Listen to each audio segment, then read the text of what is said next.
This is a conversation in 2000 to 2001. A couple different conversations combined with Jocelyn Burrows, Ted Gunderson, FBI Ted Gunderson's ex-wife, CIA Ted Gunderson's ex-wife, crime syndicate stooge, Bush crime syndicate stooge, Ted Gunderson. This is his ex-wife, divorced him in 1972 after her daughter, quote unquote. He came home, jumped the swimming pool naked, you hear it in these conversations, in front of her 11, 12-year-old daughter and her 6 girlfriends. He had been diagnosed 1 year prior as a paranoid schizophrenia. His daughter, 4 children she had by him. Lori and Ted Jr. are diagnosed as paranoid schizophrenia. He was a Hoover boy, folks. Look at his resume. Martin Luther King death. Within 1 year, Ted Gunderson's inside the scene in Memphis. 1 year within the time frame that JFK, John F. Kennedy, the President of the United States, was assassinated. He's in there. What's he doing there for Hoover? He's obstructing justice and covering it up. And then when the Dallas Cowboys owner, Clint Murchison, which was the conduit between the CIA and the FBI, he's down there in 1997 doing a radio show, living at the house, taking care of the estate. Listen to what his ex-wife says. Then I think everybody's going to change their thinking on Ted L. Gunderson. Bush crime family stooge, patriot troll, FBI troll, running stooges like Larry Lawson, Tim White, Ken Adachi that's been dead for 25 years, educateyourself.org site, troll site. Listen to the reality.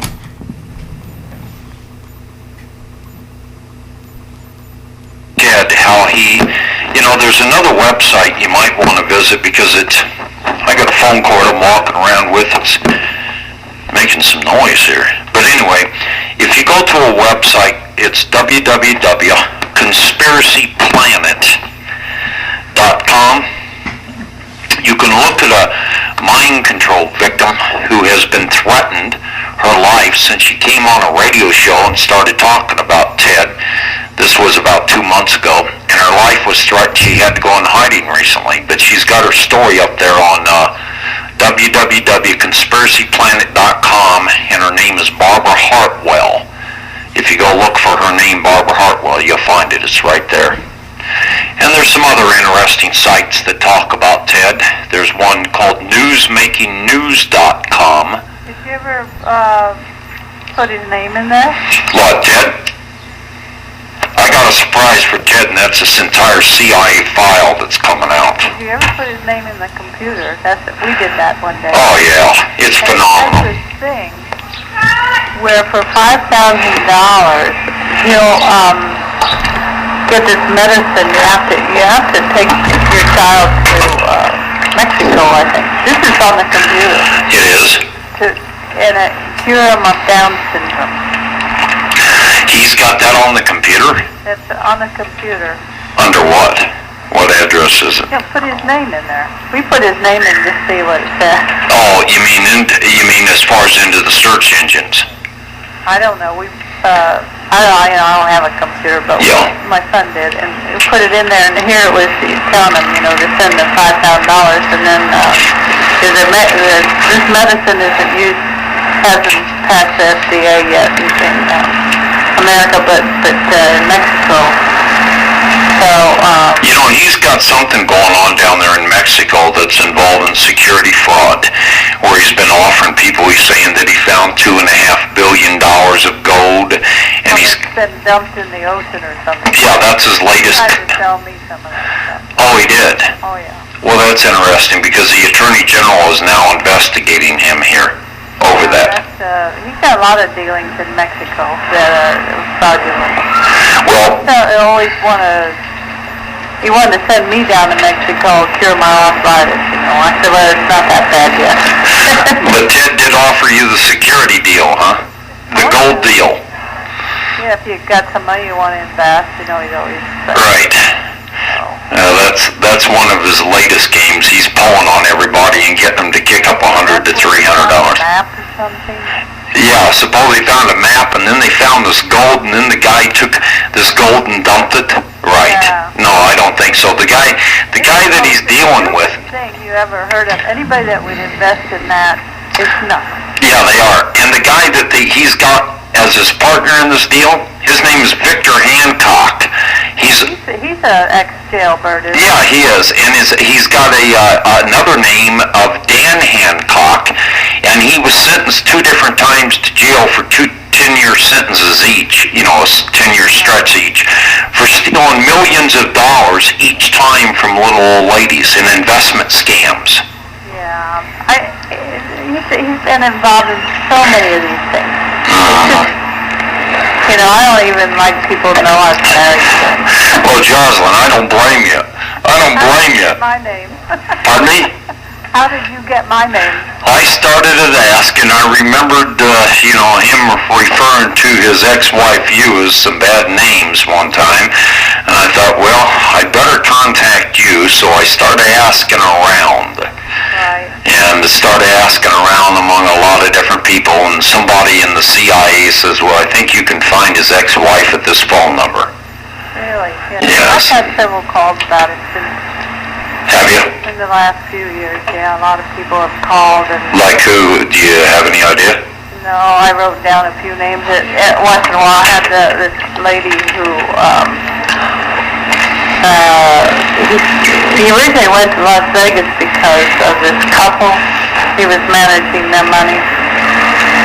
Oh, that was Mary Schweib, the one he stole the money from. No, this was another one. Oh, it was. And then for a while he lived with her, with them. There was a couple, then the husband died. That was Mary Schweib, the one he's paying that $1,500 a month out of his retirement. That name doesn't sound right. Are you sure it was that?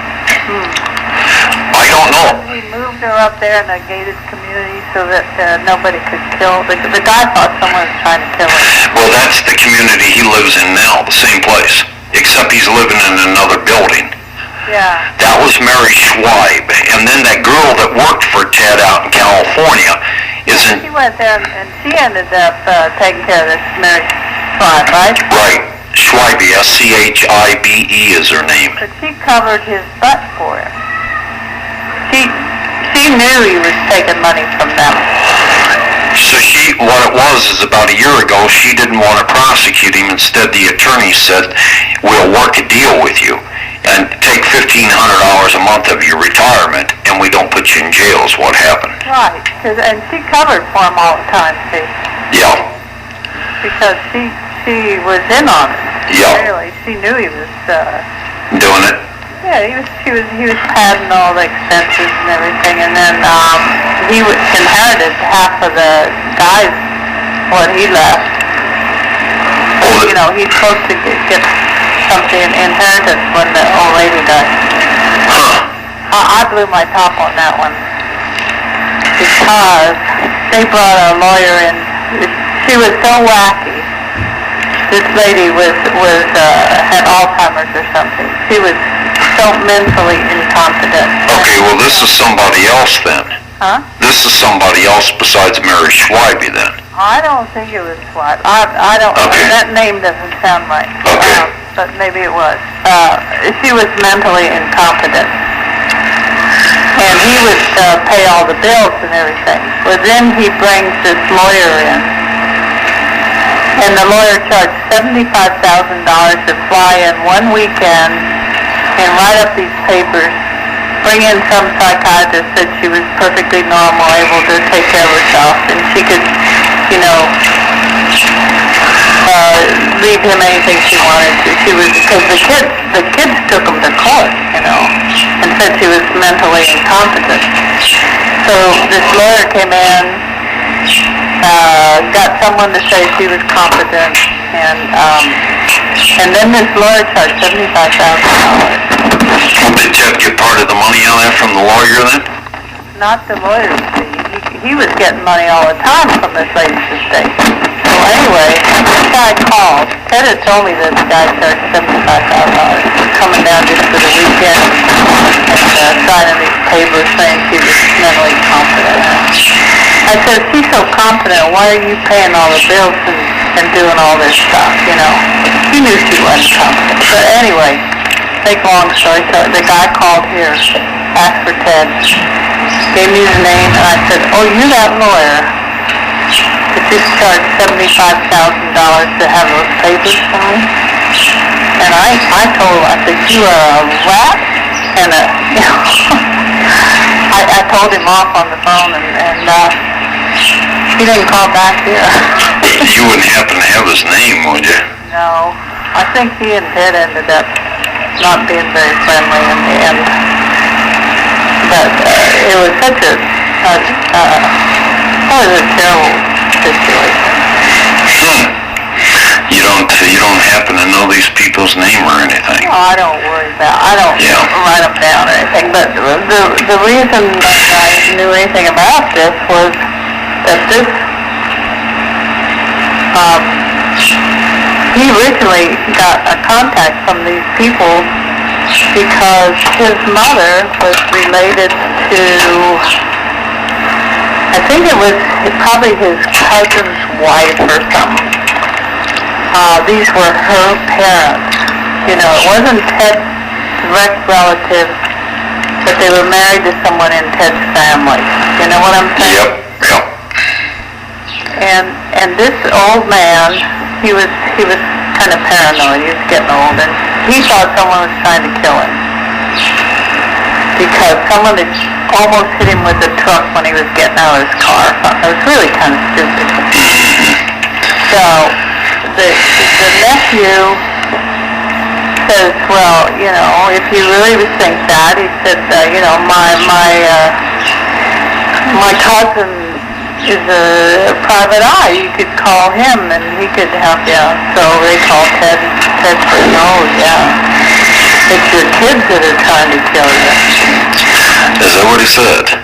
Yeah, it's your kids. It's your kids to get them to turn over the estate to him? Because they want your money, you know. Your son knows this guy that's been in jail, and that was probably him that almost hit you with the truck, and he feeds this old guy all this garbage. And he rips him off. He said, we've got to get you out of here and seclude you in a gated community and don't tell anybody where you're going and blah, blah, blah, you know. And he moves in with them up to Las Vegas. That was from LA to Las Vegas. That's how he got there. What year was that, do you know? I have no idea. Yeah. But I don't think the name was Shad. Was what? The lady did end up, the lady that worked with him did end up taking over where he stayed there and paid all the bills. Okay, that's Mary Schweib, I believe, because that's Judy Hansen. Yeah, Judy is the one that worked for Ted. Worked for Ted. Yeah. Yeah, that's but she was kind of like May. I mean, Ted could do no wrong in her eyes, you know. Well, of course, that's the way she looks at him. Yeah. Except Judy does. He had said in my presence that she had covered for him. Or I think Lori told me that she had covered for him. On this deal. Yeah. But when they were investigating him or something. Yeah, she did. Ted Did that old lady die? No, Lori is Ted Gunderson and Jocelyn Gunderson's daughter. We're having a discussion with Ted Gunderson's ex-wife, Jocelyn. And Judy Hansen is still taking care of her and drawing money off of her out there. They're out in California now. They're down south of where Lori is. Oh, they're down in the Inglewood area. Oh, they're not in Las Vegas anymore? No, Judy Hansen moved down there and got a house and took Mary Schweib down there with her. I think Judy has a daughter or something that lives down there. Yes, she I believe her daughter's living with her. Yeah. I believe they got a house together down there.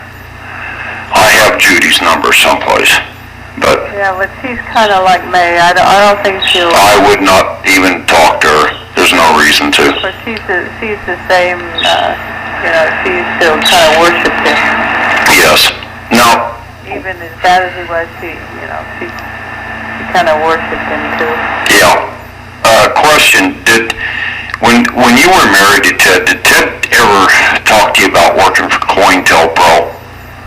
Being the COINTEL program, which was counterintelligence program for the FBI? No. Okay, so he didn't talk about any of his Hoover days or anything? Well, when I was married to him, Hoover was... the days. Now, he worked...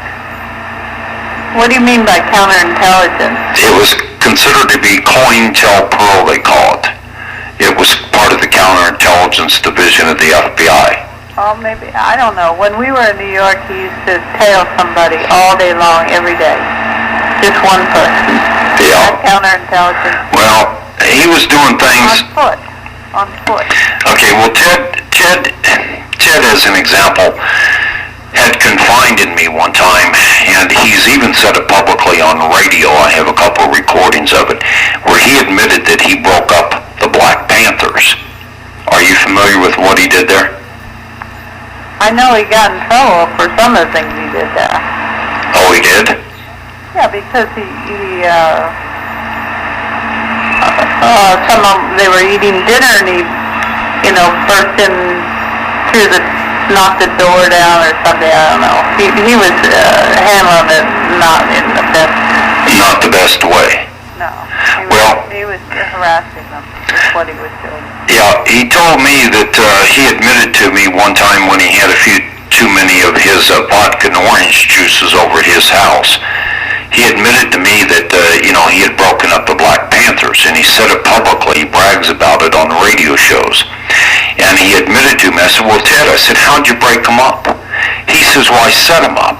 And I said, what do you mean you set them up? He says, he says, they were such a tight group. He says, we had to infiltrate them, and the only way I could figure out how to do it was I made it look like, he says, I wrote a letter, he says, and made it look like one Black Panther was having an affair with the other Black Panther's wife.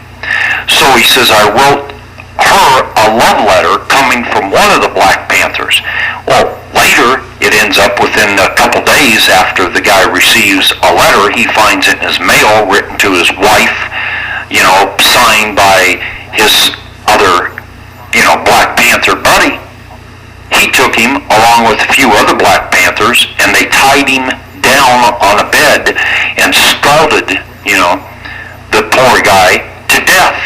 And that's how the Black Panthers got broke up. And Ted brags about killing the Black Panther, writing a letter. Is that true? That's what he told me. I don't remember that. Well, I think I would remember that if he had said that. And he would have. He told me everything he did. Did he? Well, he told me about that letter he sent. He said that's what broke him up. Well, I know he was paranoid on the Black Panthers. And at one time he made us get out of the house because a colored man went by our neighborhood one time. And he thought they were going to kill us all. And we had to move out of the house. Because he was doing the illegal activity against them. I don't know. I just, he wouldn't even be, he would get on something like that and he would sit up nights thinking of things to do, and it's one thing, but to involve their families and everything, to bust in their house and do stuff like that when the wife and the children are sitting there, wasn't the right thing to do. The Bureau didn't approve of some of the things he did. And he did several things where they told him to lay off or, back off. So Ted's the kind of guy that if he decides that he wants to ramrod somebody, he's going to continue after him until he gets him ramrodded. Pitbull. He is. He gets a hold of you. I mean, if he's out to get you, he'll stay at it until he's he's stopped one way or another. Right. Yeah, well, He did that to me when I divorced him, Did he? Oh, yeah. He was terrible. I never thought he'd treat me like that. What did he do to you, Jocelyn? Well, what I'm saying is, he took pictures all over the house, told the kids he wanted to remember the house. Well, he takes the pictures out of some decorator in California, and he gets everything appraised, everything was appraised at 10 times its value by this decorator, always saw pictures. And he tried, he's always fought me on child support. He wanted us to starve to death, he was so vindictive. He wrote a big volume of stuff about me, criticized me, sent it to my mother and dad. His favorite thing to write reports and letters. Yeah, big reports. He used to come to the court with boxes of information about me, stupid things, nothing that I did that was of any value. But things that what he considered to be of value that he was trying to demonize you with. Yeah, well, if he's trying to get you, you'll get a taste of it. Oh, I've already gotten a taste of it, babe. I've had the SWAT team break my house down, someone else's home. I didn't do anything, and it's all because they want documents that they're never going to see. That's what it amounts to. And they'll never put their hands on it, and he'll never get his $200 that the killer promised him, and the killer's never going to get his money, and Mae Newman's never going to get her money. So it's just like a pack of liars there that are hooked together, and they can remain together and starve together as far as I'm concerned. Well, all I've got to say is that I'm glad he's on one coast and I'm on the other. I have to see him once or twice a year, and that's all. That's all. Yeah. And I give up trying to talk him into being a normal person or Right. Kind of say, well, why would you do that? Why would you steal boxes of stuff when he's nice enough to let you stay in his house? Why would you? Jocelyn, I did him a favor by being over there and watching Mae Newman. But and then you can't reason with him. He's not reasonable. Is it because of his mental condition? No, you know what he does? I'll tell you his modus of operation. Okay. He gets a solution in his head. I don't care. He gets some idea in his head, a solution, and then he makes all the facts fit his solution. Really? And half of them are made up, and he sees facts that aren't there, but they always fit the solution. First of all, he decides this. You sold his papers, and then he'll go back and he'll say, well, you were there this day, or you did this, or you did that, and, you had the opportunity. He'll make all the facts fit the solution, even though they're not real facts. I gotcha. He works, somebody comes in and says, someone's trying to murder me. He'll immediately say, yeah, someone's trying to murder you. And then he'll make all the facts point right to the fact that, they are trying to murder you. That's how he operates. Okay. Instead of taking a case and saying, well, let's look into this, First of all, it's solved, and then he just finds reasons for to make up the crap, yeah. Right. I know that, what part of it amounted to, and I've got a tape of Ted, where he called me up and threatened me the day after a SWAT team was in, and he says, I'm going to put you away. He says, I'm going to stay after you until that judge sentences you to 20 years in jail. He says, because you're spilling your guts and telling people about guns and drugs. Me being involved in guns and drugs, which is a pack of lies. It isn't a pack of lies. It's written about, if you go to Insight Magazine, which is the Washington Times, they did a whole series of stories back 4 months ago about his drug partner, Michael Reconasciuto. And talking about the whole thing. You go to insightmag.com, www.insightmag.com, and read the Inslaw software case. And Ted was written about in the European press, which I found out recently. He was written about between 1984 and 1989 extensively in the London Times and the London Financial Times, and Ambrose Pritchard has written some stuff about him. He was even written about in the Wall Street Journal. I'm trying to track down the articles now about his guns drug involvement in Europe. I don't know what to say. He's out of my life. I understand. Whatever he does doesn't influence me. I understand. I'm just... Children, I don't want to be involved in anything because of my children. I understand, Jocelyn. I don't. It would hurt them if I was involved in something. Of course. I'm just trying to find out if you knew anybody else that had been harmed, and you've helped me a little here. I just know... I know that he's done a lot of things that are wrong. He's done a ton of things that are wrong. I know, and I always said, sooner or later it's going to catch up to him. It has. It's catching up to him now. With the Bureau, the Bureau... Well, they kicked him out. One of my friends, someone called and said this is FBI, but it was a woman. And I think it was that Jackie called him and pretended she was with FBI and said, you shouldn't have anything to do with this man. He's a liar and blah, blah, blah, blah, blah. And I can't imagine the Bureau doing that. No. So I think it was her pretending to be FBI secretary, whatever. I can't imagine anything. I have, Jocelyn, this may sound a little out of the normal, okay? I mean, where I'm going with on this is strictly on a speculative basis, because I asked Ted one time, I said, Ted, what are they holding over your head? This was last summer. This was last probably April, May, a year ago. And this was before we had this so-called fallout, or whatever you want to call it. I said, Ted, what is it that they're holding over your head?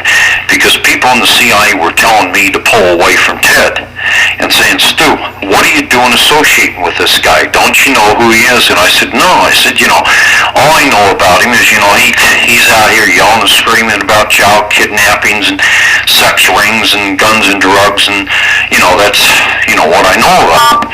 And that he's a former agent. Excuse me, I tapped my phone here.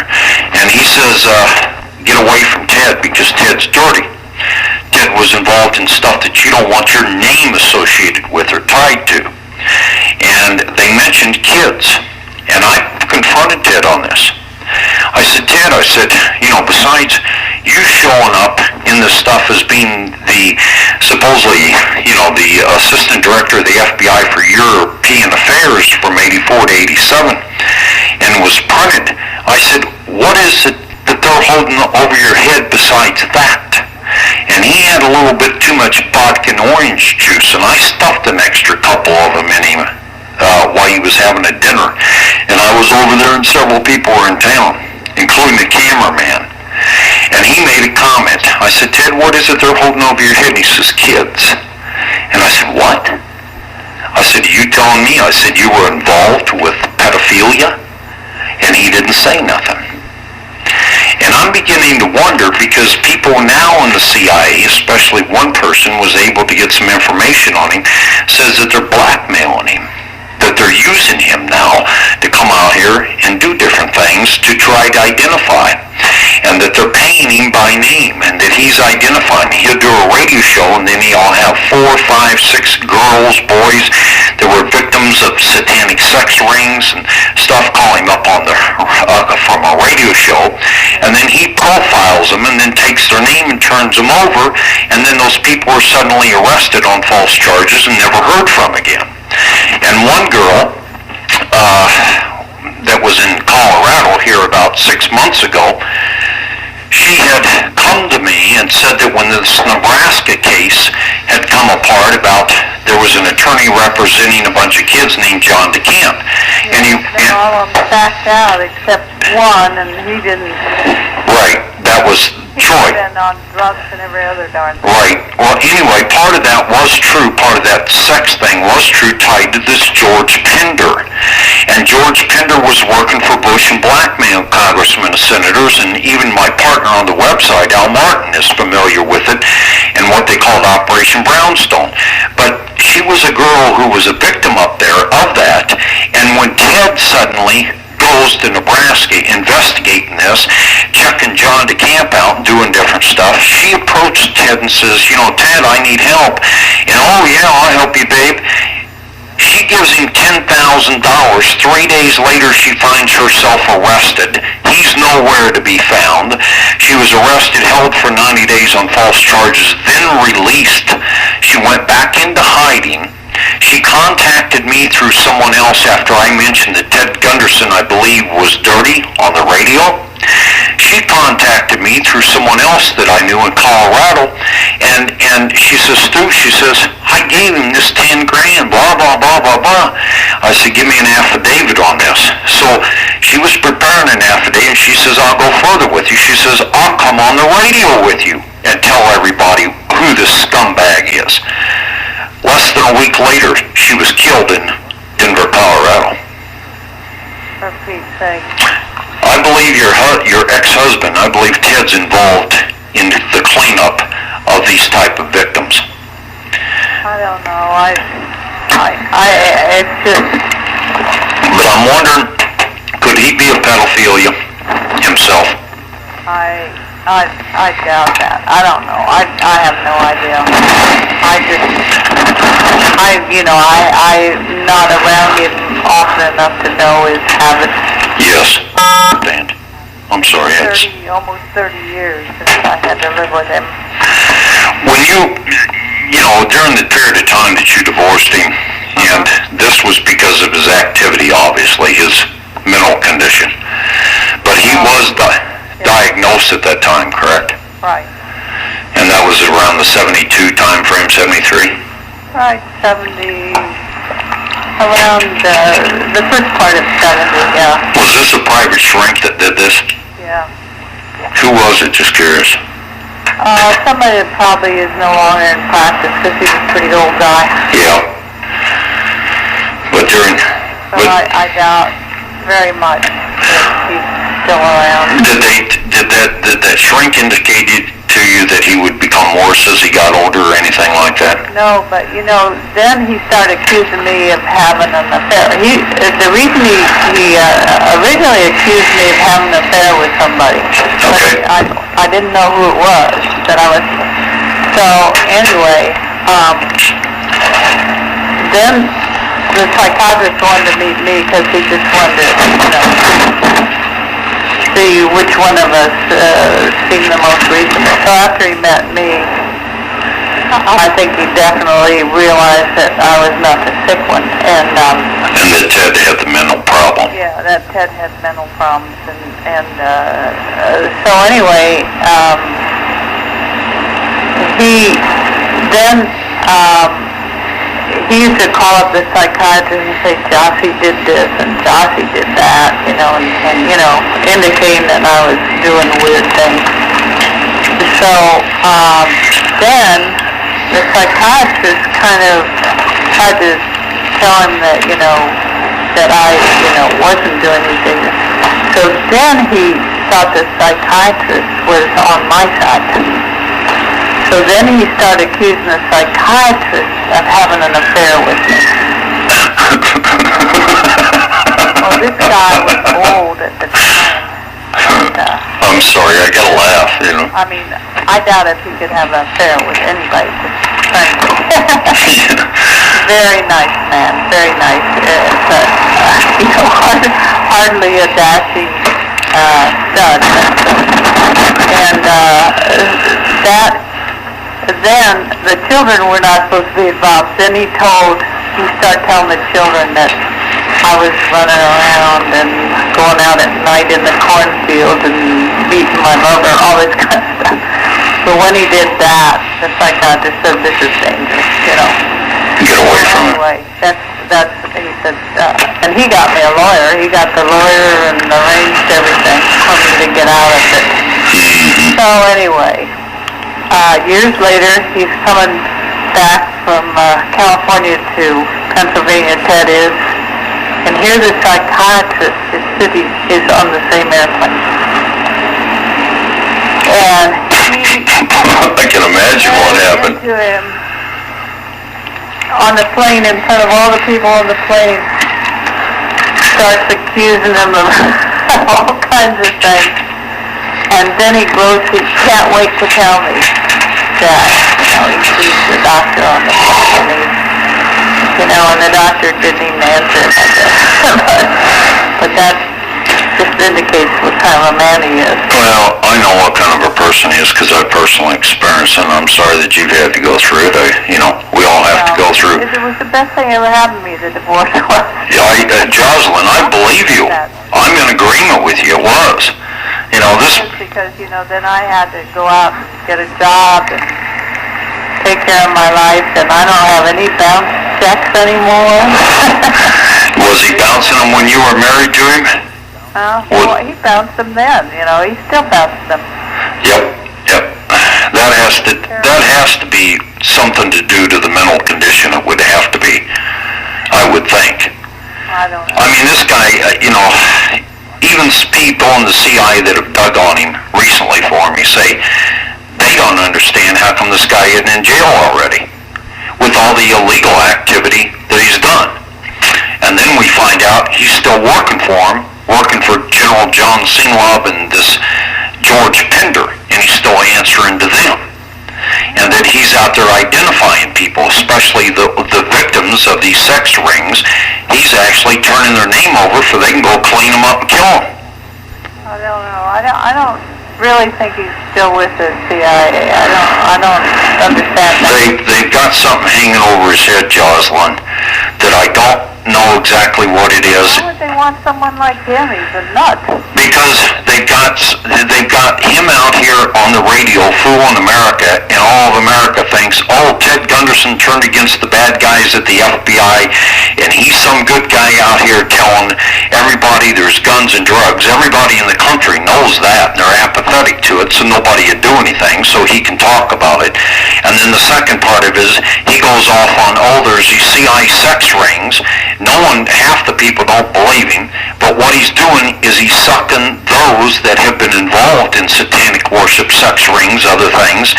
They suddenly hear that there's this good guy named Ted Gunderson out there, and they pick up the telephone and they write him, or they send him, or they call him up. Pay him to come and talk to him. I know, and then he turns around, he turns their names over to this one section of the ex-government, the shadow government, and then all of a sudden these people get cleaned up, just like this girl in Colorado that suddenly dies after she says she wants to go on the radio. I got somebody that's dead because of this situation involving Ted. Yeah, but I don't think he's going to have a hard time proving that one. Well, I know that would be very difficult to prove it, Jocelyn, but the point is he's very dangerous. He is very, very, very dangerous, and the more I get into this guy, the more dirt I find. I found $500,000 worth of little old ladies he's ripped off. Several of them have gone to state attorney generals to try to do something, and suddenly they get thrown out the front door because he's being protected, what they call being protected. They'll have somebody within the government make a phone call and say, look, anyway, here you're inquiring, about old Ted Gunderson over here. We want you to back off. He's working with us. And suddenly... I don't think the FBI would protect him.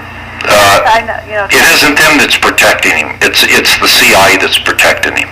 Well, why don't you go to the FBI? I think they would love to dig up a lot of stuff on it. In fact, he thinks that they're digging them up. He's always accusing me of giving them information. Jocelyn. If you talk to the FBI, you talk to them. It isn't just straight up... When did you talk to the FBI? He's always saying stuff like that. Jocelyn, it isn't there are people I hear within the FBI that are looking at Ted, but I don't know who it is. Have you ever had anybody truly from the FBI ever contact you about Ted? No. No. Okay. I always wanted to get in my file, see what he said about me. Because I know he probably had to write something about me when we were divorced. I don't know. Well, I could tell you in his famous words about you, and you wouldn't like what I would say, but he uses the big words that starts with a C when he refers to you, his ex-wife. Let's see. He refers to you as the most vulgar word you could think of. No, I can't think of. Well, I'll say it, but I didn't say it. Cunt is the word that he uses. That's what he said about me? He says it repeatedly, or did when I knew him. Oh, that's a funny thing. Because I made a couple comments. I said, Ted, because I was trying to find out when this little bit came out, and I said, what are they holding over your head last April? And he goes and says, kids. I about came apart. And then I started questioning. I said, well, Ted, why did you divorce your ex-wife? He says, because she's a cunt. What does that mean? It's a nasty, vulgar word for a woman. Same thing as a whore? Yeah, it's the worst of worst. It's the worst word you could probably use in the vocabulary to describe a woman. See, he actually wanted me to come back, live with him. He asked me several times, did you ever think about us getting back together? I said, never. Never in all my lifetime. When did he say this? Can I ask? Huh? Can I ask when he was asking? When he was? Yeah. Oh, a couple years ago, several years ago. Oh, was it? Yeah. Interesting. Now, he's been married, let's see. He actually been married twice, 3 times. Well, one time he pretended to marry this person. That was another one of his. He had like a fake ceremony. That was the latest. Oh, that was the one that he married the ex-Satanist wife, Whittle. No. There was another one after that. Oh, there is? And she called me up and left this message. She said something about this so-called wedding, And he faked our marriage. He faked it somehow. Got a friend to pretend he was a minister or something like that.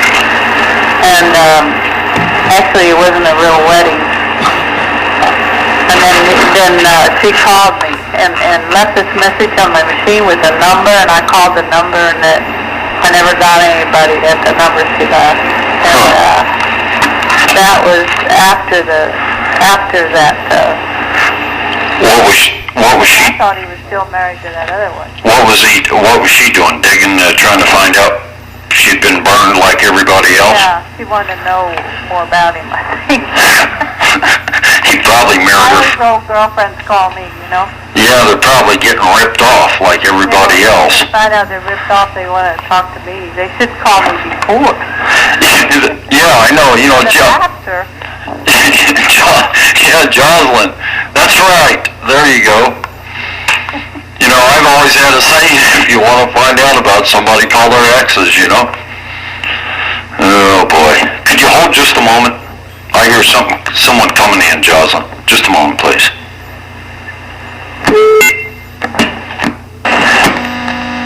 Jocelyn? Yeah. Hi. I'm sorry.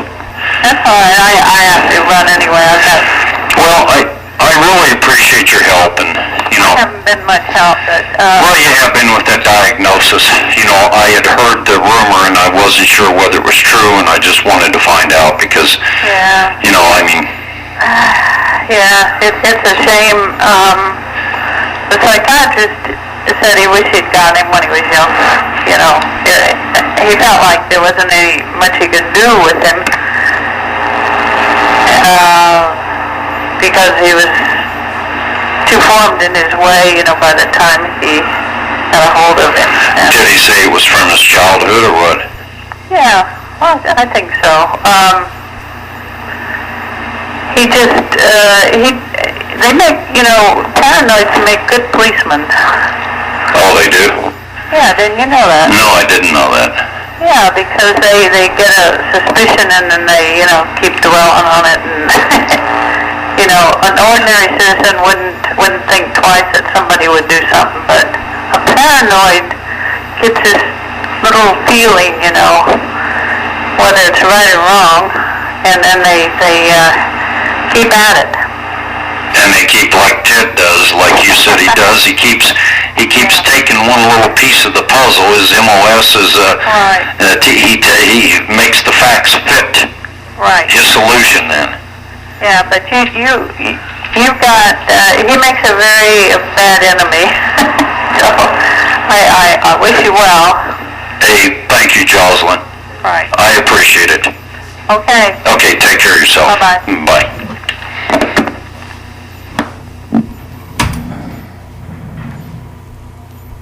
PM, July the 1st, between Jocelyn Burrows, Ted Gunderson's ex-wife, 610-287-8639, and myself, Stew Webb.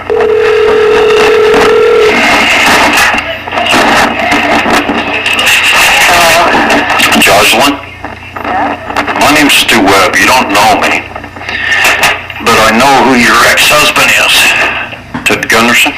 Yeah?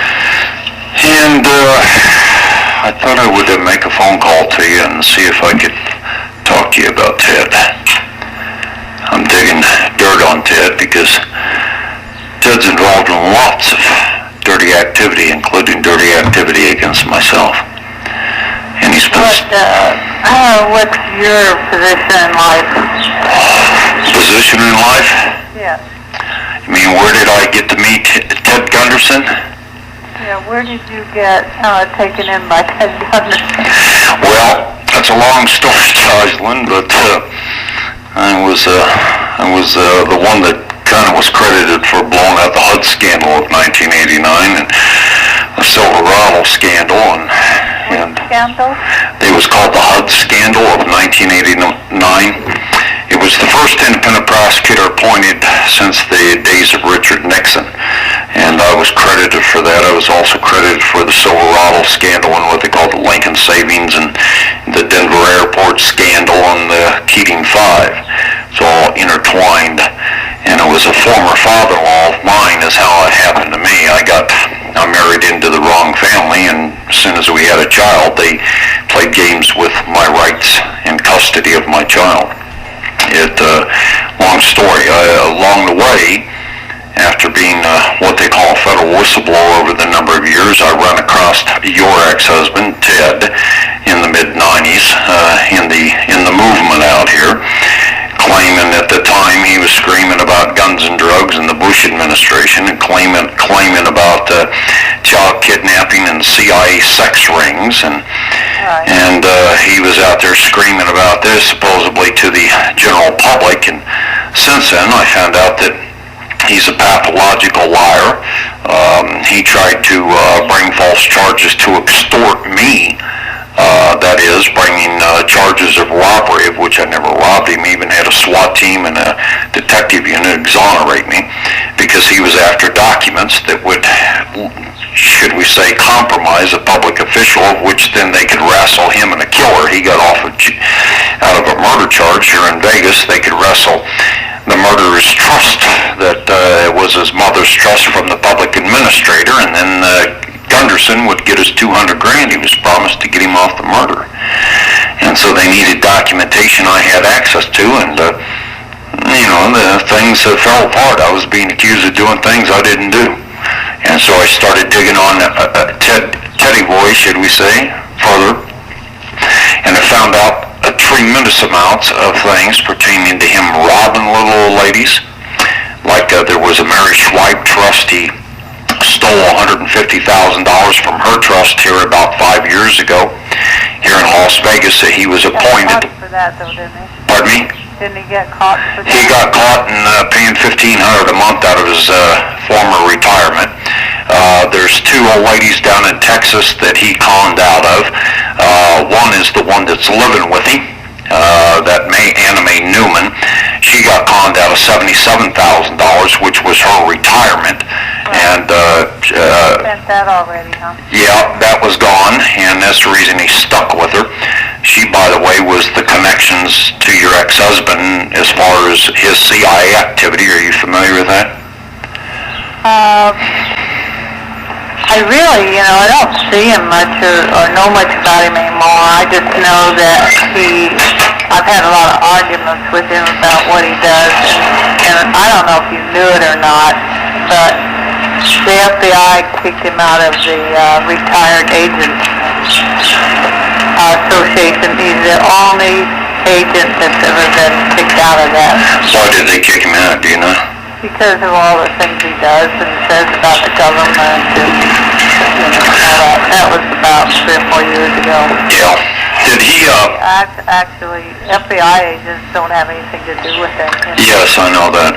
And the people here don't either, and he comes here at Christmas. Of course, he's the father of my children who are here. I've met Puts me Lori. in a real bad spot. Right. Because the kids, they know what he does, but he's their father, and they don't pass judgment on him. I don't understand why, but... Do you know that he's still working for the CIA at the current time? Are you aware of that?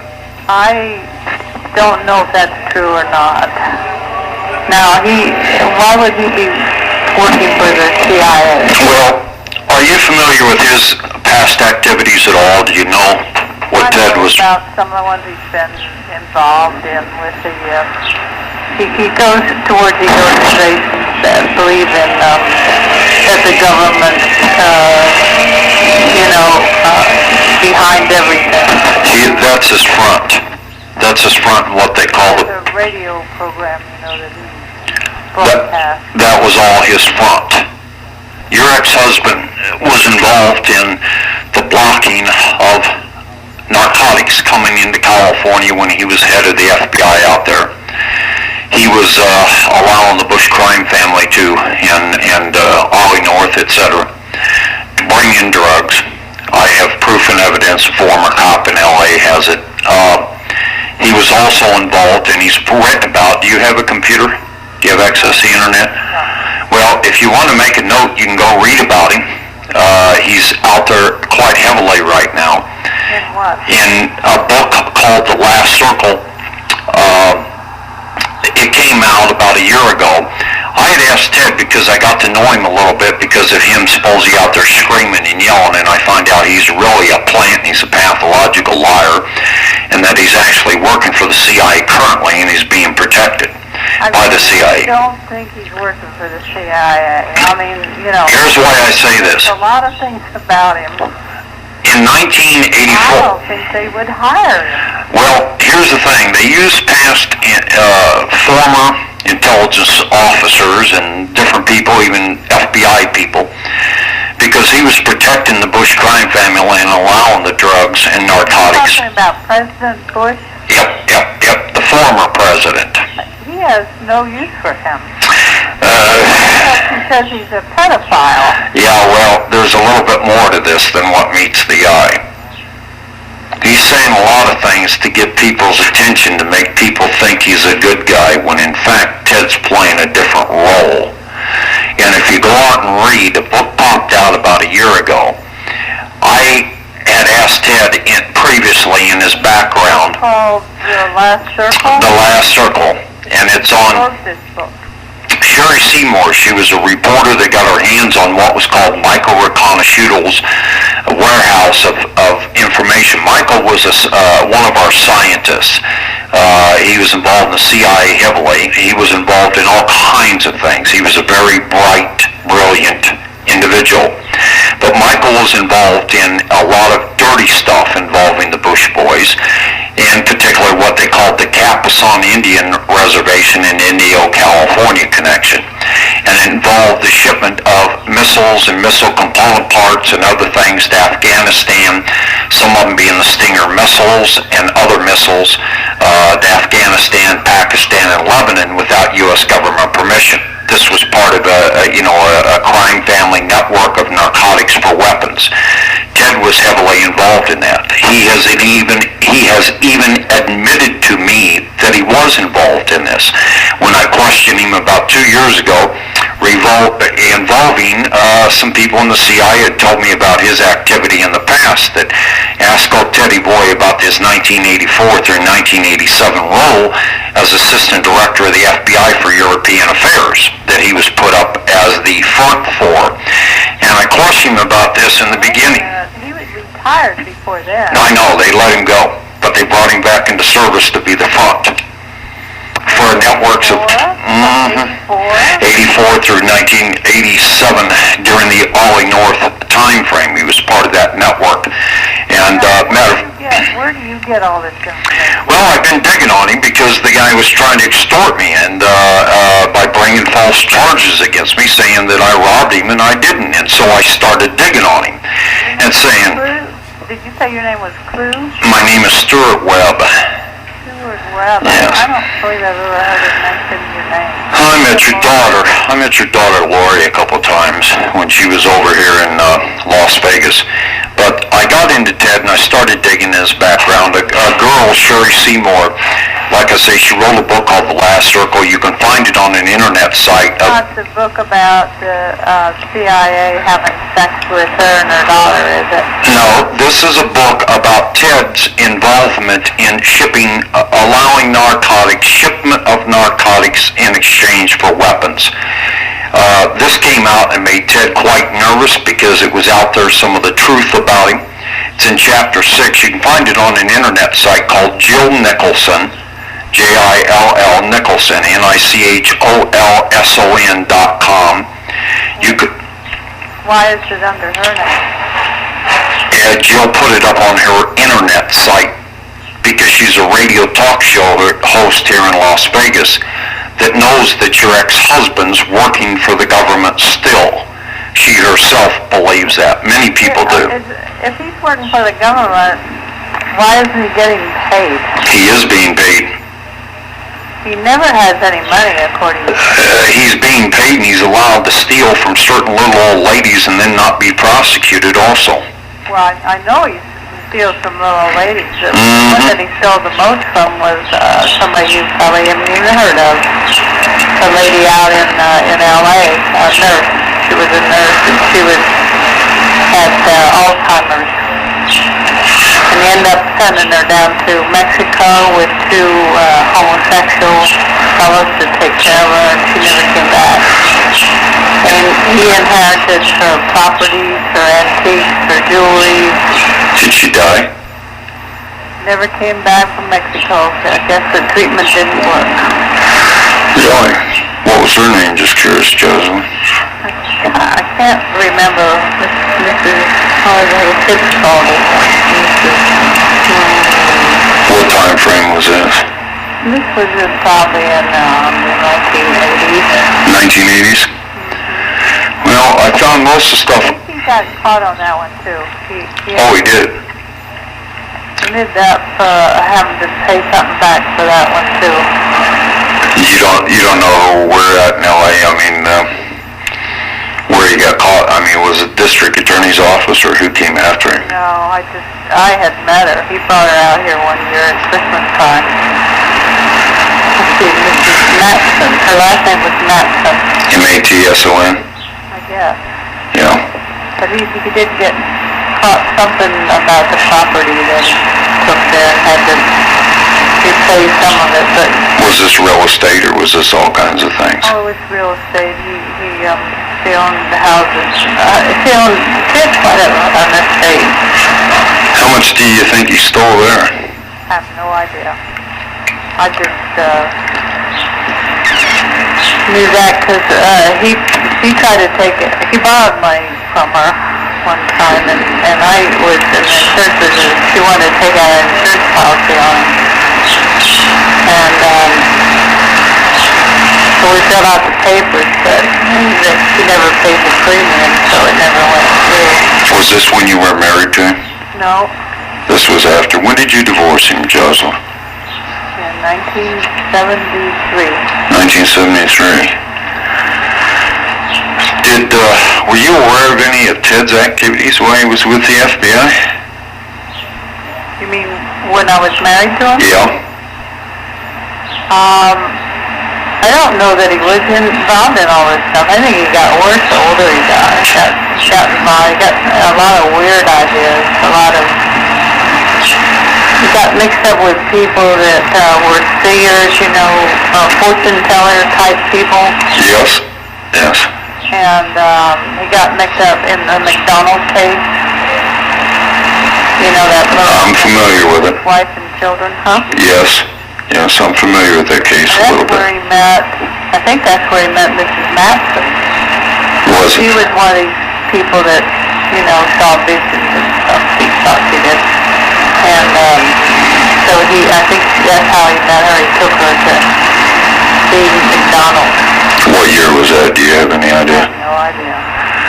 But, that's the kind of thing he would get into. And then when they had the bombing in Oklahoma, he said the government did it, He probably read about that. Well, see, what I found about... They're all involved in that. Said it was a government cover-up, and they did it to keep the gun laws from being, Well, see, Ted happens to be a disinformation specialist that's working currently for one General John Singlaub. Do you know that name? No.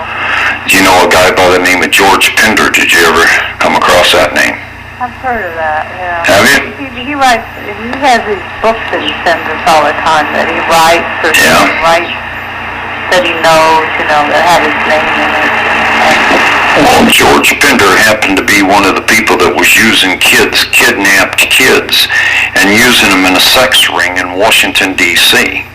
And it happens to be that George Pender and Mr. Hoover, Ted, and a guy by the name of Murchison, the Dallas Cowboys, the old woman that lives with him, well, he was CIA, and that was the connection to the Hoover connection of the CIA. The shadow. We call it the shadow government, the illegal part of it. Sweet. Many people... Are you with an organization? No, I just got... Well, because of my daughters, what got me involved, Jocelyn. Honest to God, that's what it was. And my ex-father-in-law was the money launderer for George Bush. He laundered narcotics from the Rose Law Firm and the Clinton connection. Millman. How do you spell that? Millman. I'm writing about several books. There's a book called Defrauding America. You can go out on the internet and find it, defraudingamerica.com. Defrauding America? Defrauding America by a former government agent. He wrote it.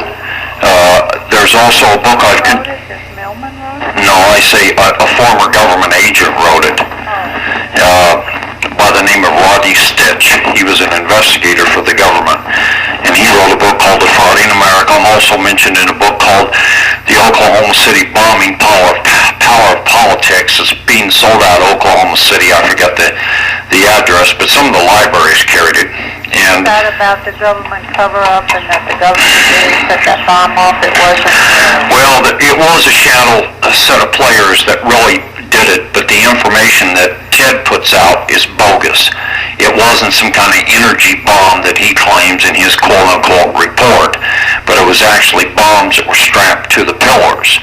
And there was a bigger operation that did go on with that, and it was for a purpose of allowing the CIA to operate and to get the anti-terrorist bill into effect.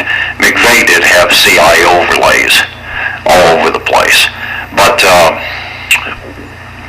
where was I going? Why would the CIA, the government, bomb a building where their own people were working? Jocelyn, there's an internet site you could go listen to a couple of talk shows, but to condense about 2 hours with the information that it would take to pump it out, the purpose was, one, they needed to get the anti-terrorist bill signed and into effect, which read in the anti-terrorist bill of 1996, 1 year after the bombing. It allowed the CIA to legally operate in the United States for the first time under its charter. It wasn't supposed to be in existence, and even though they had domestic contact services, it still wasn't under its charter legal. That was one thing. This way they could flash badges on federal agents and say, this is, where they're caught hauling drugs or guns or something, this is a governmental operation, stay away, and they would. That was one thing. Number two, they did it for more control over the people, being able to hold their enemies, that is, political prisoners, those type, create more, hold them without bond under the terrorist bill. And the bombing itself, and the third thing was to get rid of massive amounts of documentation from the Iran-Contra days, the Iraq days of where illogical to Saddam Hussein without government permission. For a living? I'm doing what I'm doing now. What I do for a living is mainly radio shows. I put out stories. I do information. Right now I've been trying since 1995 to get a federal grand jury empowered. I just got one empowered for the very first time. I have the right now to prosecute. I'm going to prosecute your ex-husband for perjury, for bringing false charges. I'm also prosecuting... Some radio show, are you the one that was on some radio show that he said something, or he said something about you on somebody's radio show, and you sued him? It was in a magazine. No, that's Art Bell. That's a radio talk show host. Was he the one that sued him? Was I the one?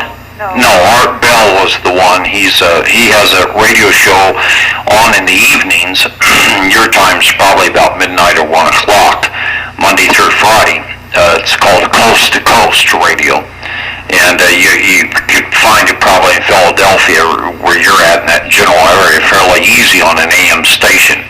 But Art Bell's the one that sued, and he got quite a sizable judgment, undisclosed, but I hear it was in the $1.2 million range. From Ted? Because Ted called him a child molester on the air, and he had to settle it. I just knew somebody was suing him, and it was in People magazine or something. Well, he got judgment, and he won the award against Ted. And actually, he's carrying, what's amazing is he's carrying a leftover insurance policy from his FBI days. And that's something else. But, you know, I've dug into Ted. I've got people within the CIA that have already acquired his file. He's still working for him. And he's gotten dirtier, as you said, he progressed. Yeah, there was a time when he was a very conscientious, upright FBI agent. He swore by the FBI. You couldn't say anything against the FBI. And then, as he just turned on him, and he started taking cases always on the side of whoever was against the government or against the police department, completely reversed. Well, I'll tell you, you were making a comment about Ted got involved like in Sears. Yeah. One of the things that I got information, your husband's being charged right now here in Las Vegas. He's under charges, administrative charges, for not having a license. And it's a $2,500 fine. He goes to court. It was written about in the Sun paper on June the 12th here. I got those charges against him, and there's more coming. But these were charges of the Sandra Murphy case. I don't know whether you're aware of that case or not.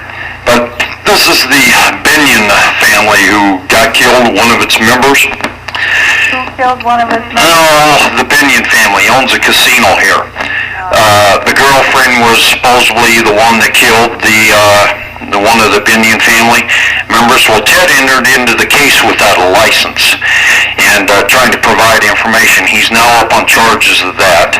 He is having other charges that have already been levied for persecution or for malicious prosecution, perjury, and other things. He'll be arrested soon on those charges that I'm aware of. There's other things coming in other states. State of Kansas, California, and Texas have in the past blocked things, but I kind of push things, and I think they're going to be rejuvenated. He'll go to jail? I think there's a high probability Ted will be in jail within 6 months or less. Really? Mm-hmm. He said he's moving to L.A. Well, he's going to be moving to a prison right here in Nevada is where he's going to be moving to for about 1 to 4 years for a Class D felony of perjury. Did you know that he ran for president? I'm aware of his bogus run. That was to tag what's called the patriot/militia community out there and identify. I'm familiar with Ted's activities. That was all bogus crap. That was only for the purpose to make some noise and get his name out there. Well, he really thought he could beat Clinton, he said. That's why he's a Republican, but he thought he could beat Clinton, but he didn't think he could beat Bush. Do you know that your husband was kicked out of the FBI? You mean asked to retire? Yes. I heard that. You know who told me that? That girlfriend he had, Jackie somebody. Did you ever talk to her? If you want to find out about it, you talk to her. Jackie? Which one? Her first name was Jackie. He lived with her for a while. You wouldn't happen to have a last name, would you? No, I didn't. But you know, she was like a pit bull. She went after him, and she would not stop. She had his computer. She sent all his friends nasty things about him. She was really something. Well, there's Ted hasn't made. I'm thinking if you investigate, you probably will. Do you have any idea where I can find her, though? She was in L.A. I don't know anything about her, but they evidently ruined her credit, used her credit cards, and, you know. Really? Yeah, and Yep. She called me a few times, you know, and I told her I just can't get involved because you know, I've got these children to think about. And You wouldn't have. they're embarrassed of things he does, and it's tough on them, especially the one that's named after him, you know. Did Jackie, was she the one that made you aware that he got kicked out of the FBI? She told me he did, that he was kicked out, yeah. Yeah, he was. I don't know that. Well, here's what He state... was asked to leave. That's what she said. Yeah, that's exactly it. He was asked to leave. You know what the reason was? He didn't retire, he was asked to leave. Yep, that's very correct. And they did retire him early and went ahead and gave him his retirement pay. Right. But what the reason that they kicked him out was he was holding seances in his FBI office. Oh, really? Yes, he was doing satanic activity. And then your ex-husband, he turns around, and in 1995 to 1997, he married the widow of the man named Anton LaVey, who started the Church of Satanism in America, the Church of Satan out of California. Ted married his widow, was married to her for 2 weeks in San Diego. She kicked him out for some reason, and then he turned around and got an annulment about 2.5 years ago here in Las Vegas. I didn't know that he ever got an annulment. Yes, about 2.5 years ago. He filed for it and he got an annulment in family court here. I already pulled the records. All of a sudden said he was getting married, you know. We never even heard that he was dating anybody. He wasn't dating anybody. That was when he ran for president. Mm-hmm. Because he told us that he had to get married because they said a single man would never win the presidency. Right. Now, why would he marry a known witch, one who was the widow of the guy who started the Church of Satan with 150 locations around the United States? Why would he marry her? I asked him what she did, and I forgot what he told us. He said he told us what she did. I think she was one of these people that read cards and stuff too, wasn't she? Yep, she was a witch. Claimed to be what they call a witch. I know he wasn't married to her long because she kicked him out because he took her somewhere and ignored her all evening. That was the excuse? She said, yeah. Interesting. And he said when you're running for office, you're supposed to go around and shake hands with everybody else. Right. You're supposed to show devotion to your family, right? Right. Do you happen to have any idea of the time frame that he was with this Jackie girl? That was before that. So that had to have been in the 1980s probably, right? Yeah, well, anybody that knows about him has probably heard from her, but I don't know where she is now. That's the thing. I'm not aware of it. You know what she was? I'll tell you how you can find her. Okay. You remember the McMartin case out there where they claimed that they were taking these kids and flying them off out of this nursery? Right. And it turned out to be absolutely a pack of lies? Right. She was involved there. Her children were some of the ones Martin, and he had the ground all dug up there, and he found tunnels under the. Or he was looking for tunnels. The only thing he found when he dug up all the ground under the McMartin was the matchbox, or thing of matches. Well, Ted, And that was going to prove that they were doing these things. well, Ted, so far as, what I know of him, Jocelyn, they're holding something over his head because he's protected, okay? He's protected by the feds.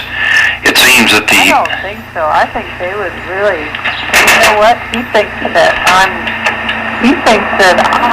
in contact with the FBI.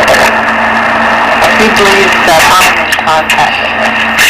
Jocelyn, pretend there's a possibility that a shadow government exists within the government. And in that shadow government, former FBI types, former CIA and others operate under its existence. And they're protected because there's 50,000 of them that are planted within the government. You talk just about like he does. He's aware of it. He's aware of it because he's part of it. You're getting a little carried away with this stuff too, aren't you? Jocelyn, you should go visit my internet site and our latest book. I'll give you an address. www.almartin, ALMARTIN, RAW.com. No, I can't write that fast. Okay. Say that slower. www.worldwideweb.almartin, ALMARTIN, RAW.com. RAW.com. .com. Now, Al Martin is my partner on this internet site in a new book that we have out called The Conspirators. And the book can be obtained off the internet site. But if you go on and look at the series of stories inside the Beltway, you'll understand maybe a little bit bigger of what's going on pertaining to what we call the Bush crime family. Al Martin, call it the Bush crime family? because it's a criminal ongoing enterprise and activity that they're doing. They're stealing from the government, they're stealing from the people, and they're doing narcotics for weapons and the whole 9 yards. Al Martin was the accountant for Ollie North, Richard Secord, all the Iran-Contra boys, my ex-father-in-law, who had the Meyer Blinder, world's largest penny stock brokerage company in Denver operating. Denver, Phoenix, California, Florida. He has homes across the country in various spots. He lives in California? Well, he has a home out there. He's got homes all over. His primary address, though, business address, is Denver. But he's one of the what they call the two comptrollers of illicit black budget operations for the CIA. Does he know Ted? He's aware of him. Ted's a peon compared to these people. Ted's like so far down the totem pole, he's one of their grunts that do the dirty work for him. But to make it quite simple, the internet site and the partner that I have here, Al Martin, was the one that caused the Iran-Contra hearings that got everybody indicted, and Lawrence Welsh had everybody nailed to the wall. Ollie North, Secord, Casper Weinberger, then Secretary of Defense, had George Bush. They were getting ready to indict George Bush when he gave everybody a presidential pardon. And that pretty much ended the investigation and the indictments. But a lot of that stuff hasn't been hashed out. A lot of it, the statute of limitations has not even run out on. The crime family still exists. They're still stealing from the government. But we've got a website out there that, because of the website we created back in September, it's caused 13 congressional and senatorial investigations so far. So I think we're being effective in what we're doing. But people like this, like the... What's the name of your organization? I just go by the name of Stew Webb. My name. That's your organization? You don't have an organization? I tried to put together an organization one time in 1995, and they nearly killed me over it. trying to do a national organization. Who nearly killed you? The crime family. Really? Yep. 7 times later, I'm still alive. God keeps me around Jocelyn for some reason. I'm not sure what, but it may be for what I'm doing now. I don't know. But along the way, I ran across Teddy Boy, and now I got big problems because of this guy. Big problems. He's a pathological liar. He's done a tremendous amounts of damage to people that's beyond belief. And what I want to do is I want to, find out what I can about him. I understand that at one time he may have been clinically diagnosed as a paranoid schizophrenic. Do you know anything about that? Yeah, I know that. He was. He was? He still is. When was that, Jocelyn? When was he diagnosed? Yeah.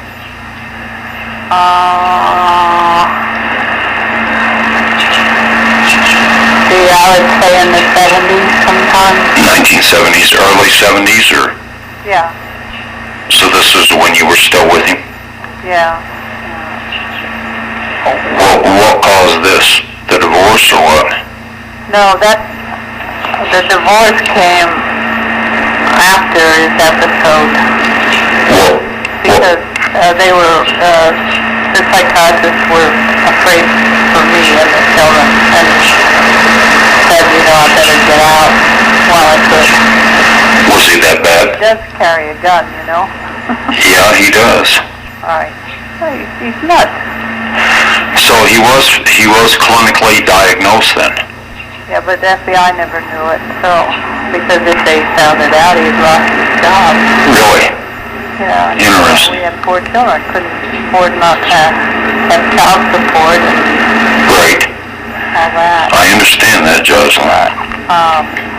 Yeah, he still gets episodes where he's very paranoid. He thinks people are following him.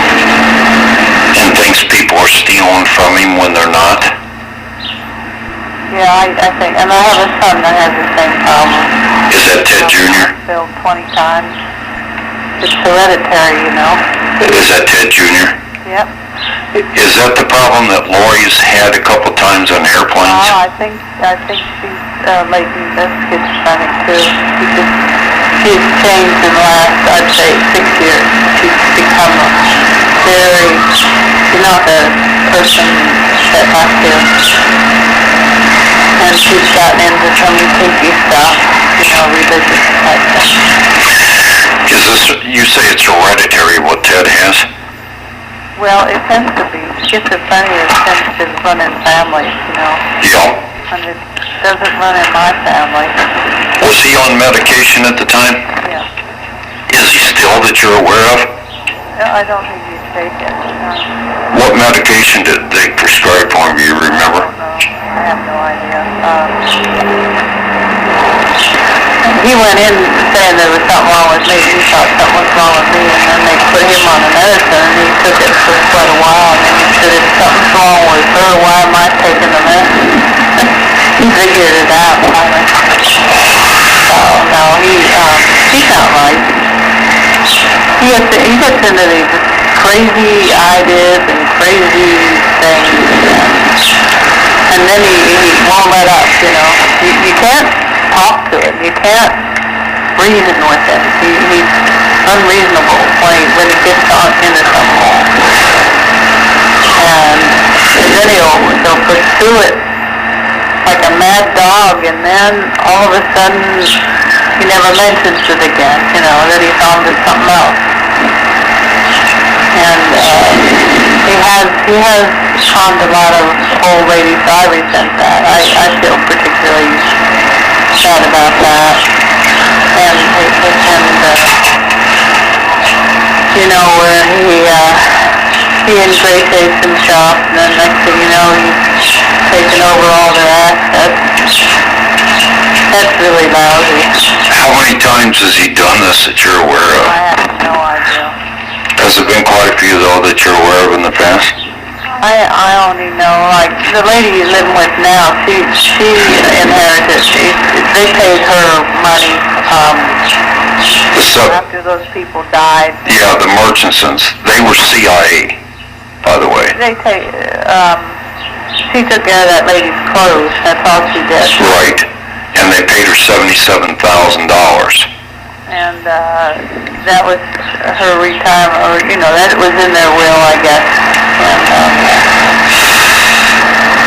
And she lives with her now, but she gives him her Social Security check, and she just lives there, and she just hands over her check every month to him. Yep. You know why she's hanging around with him? Well, for one thing, she's damn near crippled. I don't know if she can hardly walk. The other thing that I understand about it is that she wants to go back to Ireland, but she needs her $77,000, and Ted's been promising her that he was going to pay her back. And they've been trying. I really feel like she's pretty happy where she is. Like they were here at Christmas, at Christmas time, but all she does is sit all day and watch TV. Huh? Yeah, watch TV. She smokes like a she smokes and she likes her booze. Yeah, she likes her what is it, rum and coke. I've forgotten what it is, but she just sits all day. She doesn't do anything, and then he's gone all the time, so she answers his phone and then he's always got some other creepy people living with him too. Yeah, he's a nice person. He's got a. He absolutely believes every word that comes out of his mouth. Does she? Oh yes. And I mean, like if he would mention Clinton say, she'd say, oh, he's on cocaine and he's this and If she meant he's a pedophile. This one's this. He just word for word whatever he is thought. Whatever Ted says. Yeah, whatever Ted says goes, then. You'll never get her to turn against him. She just, She'd lie for him. She's a clone. Is she? A puppet. A puppet. Yeah. Oh, yeah. Yeah, she would lie for him, I believe. Huh? Oh, yes. Yeah, you don't count on her to help you out. No, matter of fact, it's really amazing, Jocelyn, but what I was charged with was that Ted got a killer off named Thomas Gall. He's actually living at Ted's place right now.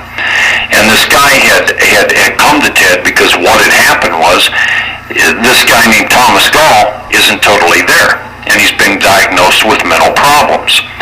His mother was stuck in a nursing home, and suddenly the public administrator moved in to take over her trust. She had a trust, so she had 3 houses and a little bit of stock and so forth, and she had some stock and a little bit of money, a couple $100,000 in CDs, and she didn't want her son, Thomas Gall, in charge of the trust because she knew he was not mentally capable of taking care of himself.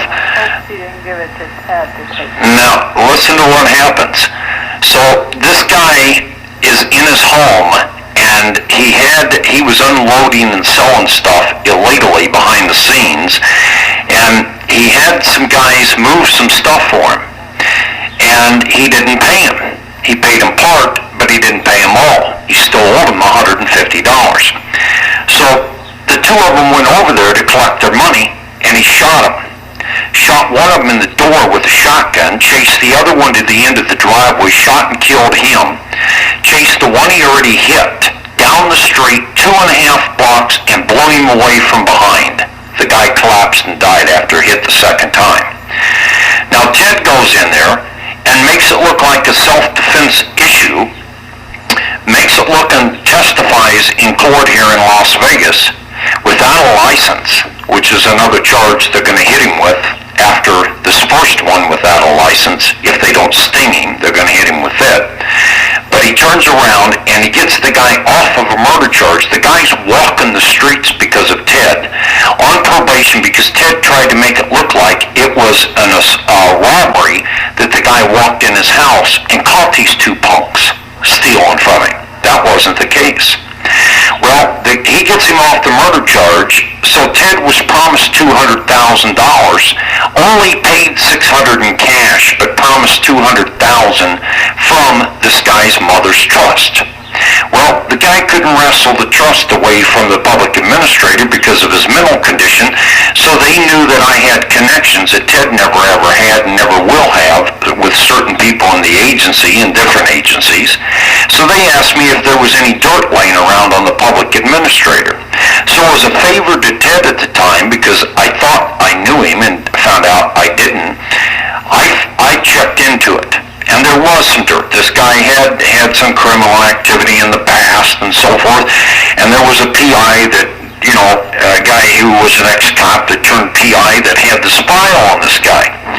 And he says, well, I did a lot of work on this case and was never paid all the amount of money, but if someone wanted to come up with $4,000, I'd sell him the file on this guy named Jared Schaefer. So anyway, I mentioned it to Ted. Well, that was the end of the story. For about a year and a half, almost 2 years, the guy gets off the murder charges last summer. About a year ago, he still trying to wrestle the trust away by doing all kinds of filings. They've thrown him in jail a half a dozen times over not obeying the law in moving his things out of the house and one of the houses, etc. So last July the 4th, he comes over to your ex-husband, the Ted's, and Ted had asked me to stay with May because if she would fall down and she couldn't get up, she'd get drunk in the evening. And if she fell down, she couldn't get up until someone was around. So he said, Stu, I'll make you a deal. He says, I bought this flat rate phone service. He says,